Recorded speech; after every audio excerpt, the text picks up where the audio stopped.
Welcome to Module 2. Today I'm going to look for the risks in my daily life from when I wake up to my favorite task of the day, going back to sleep.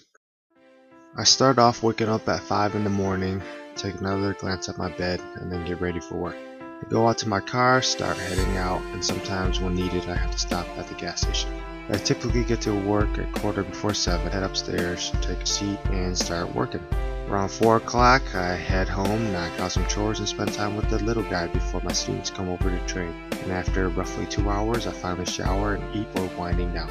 Then it's time to check for updates on the computer and do some homework before spending time with the family and then heading to bed. My day ends a little before midnight and the cycle starts over, moving on to the next day. So where are the risks? Nothing specifically stands out since I'm so used to this routine, so it's time to relook at the day and analyze further. Find anything that causes stress or negative impact is what I consider a risk. The first risk I see is my transportation to work and back or different destinations, my car. As I said before, one of my hobbies is working on cars, and as such, that's one reason the car is a risk. My car might not be the most reliable on the streets. Another reason for being a risk is the internal mechanics. Something may combust incorrectly and blow up the car, with or without me inside it. Maintenance and expense to own a car makes it another risk. Nature can be unpredictable to make a branch drop on the car without my consent or crush me.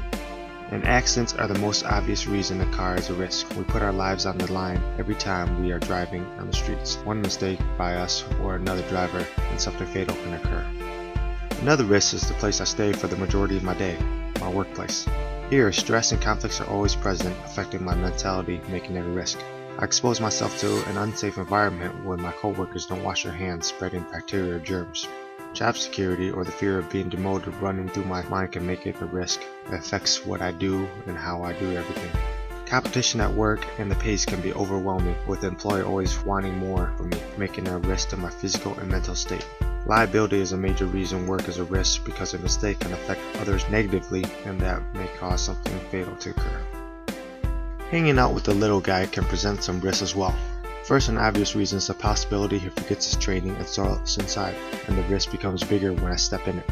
Dogs can also be demanding. It's like having a child where we have to spend time with them and it's harder to schedule vacations. Another reason for risks is they can bite, even if it's not always their fault. It can be expensive to maintain because it costs money to feed them, and just like before dogs being a member of the family, we have to take them to get shots or get checked up, which costs a lot of money. Dogs can also destroy things, making them risky. They can bite, rip, and break things if they so choose. They can also eat my homework. At first glance, training was the only risk in my daily schedule, but looking at other activities closer, this isn't that bad. As I mentioned before, this can be a risk due to bacteria or germs. It takes time to make sure everything is clean, or staph or other diseases can put us down. The obvious reason is getting hurt, a black eye or a broken limb. With that, blood is bad because someone might have a disease to infect everyone else. The location can also be a problem since we train in my basement. The punching bag may take enough impact that it misplaces a joist and the floor could collapse. Also, to add to the location is the fact that some of the students could bring someone else over that provides a possibility of a bad apple entering my house. Something else that I love doing besides sleeping is eating, and food can be a big risk. Something that doesn't taste good, well, that doesn't make anyone happy, so it makes it a risk. Also, the reason to eat to live, meaning we have to eat it regardless of taste. Well, at least I do since I can't cook. That taste may be due to contamination or bad meat or something with a disease. Eating something infected may make us sick or something worse. Expense is another reason for risk. It costs money to eat healthy. It takes a negative to make a positive for our health. Eating too much isn't a good thing either. Too much food can change our form or shape and make us lazier as a result. The advancement in technology has made the internet better for the worse, making it a risk.